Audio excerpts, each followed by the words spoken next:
Hi, I'm so glad you're here. This is Melissa, and together let's find those grounding, magical moments in our lives that nourish our spirituality.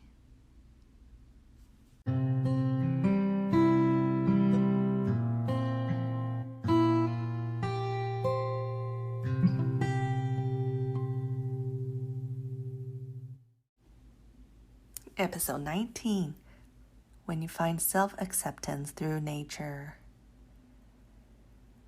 Thanks for being here today because it's my birthday.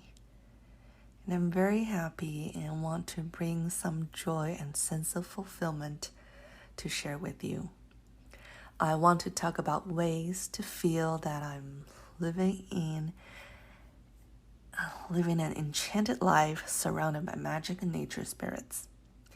And the reason is that I'm not good at birthdays. Somewhere along adulthood, birthdays became a source of stress and a proof of my underachievement and my loss of direction in life. But I've been working on that, and today I want to celebrate life and share how, even from where I am, I'm learning ways to appreciate my own life and finding happiness in it. So first, the best part. Fairies, elementals, fantasy books and games and stories. These are what led me to nature spirituality and paganism in the first place. It was through all these fantasy elements. And now I get to experience them in real life form, combined with real life challenges. One aspect of this is what I was saying, fantasy. Every adult goes through disenchantment when we discover life is messier and uglier than people let on.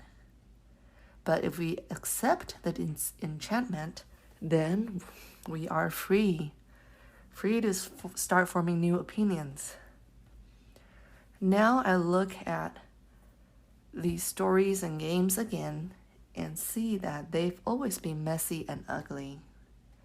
We've just approached them with a sense of magic because they were designed in entertainment format.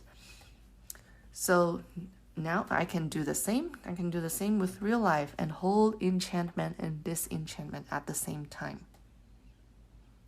Even in the best hero's journey, there is magic and there's sorrow.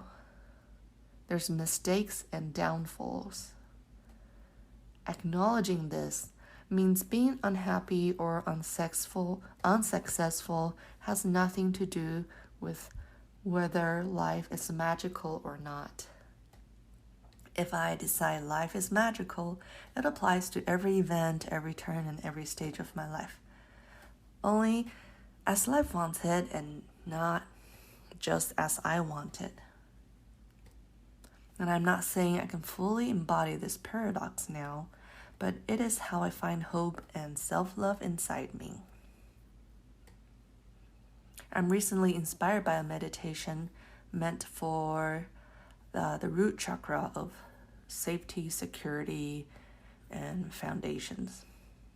In the meditation, you imagine yourself to be an immortal soul inhabiting an ancient tree, going through life cycles and changes of the environment. It's created by Colette Baron Reid, the famous author and teacher. I thought it was a great concept because I love trees, and sometimes more the idea of tree spirit and the abstract companion of trees than the actual living organism. So practicing to be a tree means to imagine and start learning how to be in tune with it and see it from its perspective as much as we can as a human. After listening to the meditation for many days and many times, I'm feeling the intangible, indescribable feeling of growth and groundedness inside me.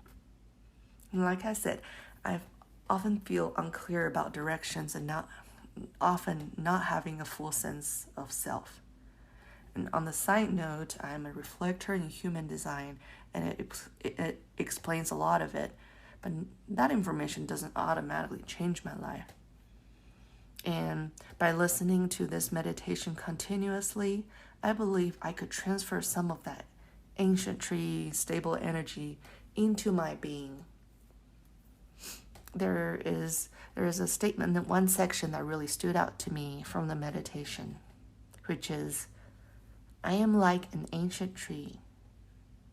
I am so tall, and yet my roots are larger and deeper than I am tall. This really helped me with a sense of self-identity.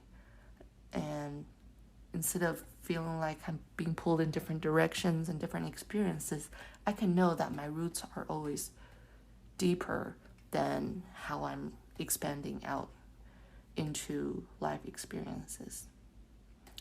Just like what I said about a hero's journey, where there are desirable and non-desirable events, it's the same thing being a member of the natural world.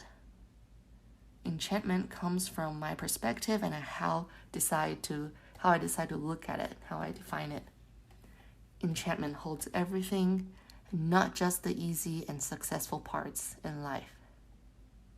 And that's how the ancient tree meditation helps me find stability, confidence, and trust. Because it describes the ups and downs, challenging the tree.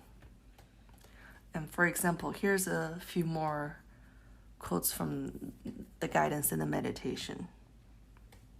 One is, I am shelter. I am love.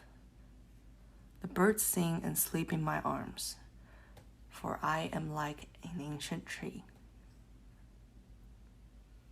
And another one, I take what I need, and the rest is pruned away by storms and winds and dry, brittle heat. And another one, my ground is good. The earth is fertile and barren. And it continues to go on. So that's the part of the work I did recently to put myself in the network of energy and connection of living things, to find my center and sense of self. The bigger question could be finding happiness and being happy with who I am around my birthday. But for me, it's pretty clear it starts from that sense of self-identity and safety, feeling safe. In nature and in magic, there are many aspects. There are many aspects through which you can find how you relate to things and find your identity. For example, we like to talk about animal allies, or maybe a love of plant, love of specific type of fairy. These are all entry points and portals that lead us deeper into ourselves. And that is what I really need now, finding self-acceptance and self-reliance. And I believe anyone can benefit from this experience, this point of view. I'll share another relationship with the natural world is the rabbit has been found as my animal ally. And there's been a few years I was kind of obsessed with a rabbit and had intense dreams about it. But those doesn't mean as much. They're just kind of like labels I can stick on myself and for other people to see. I remember feeling encouraged when I learned that rabbits are rather social, even though they appear aloof and seems boring to many people. And I was learning it's partly because their emotions aren't as obvious as dogs or even cats, and they weren't fully understood back in the day as pets. And so I could relate to this situation very much. It felt like myself.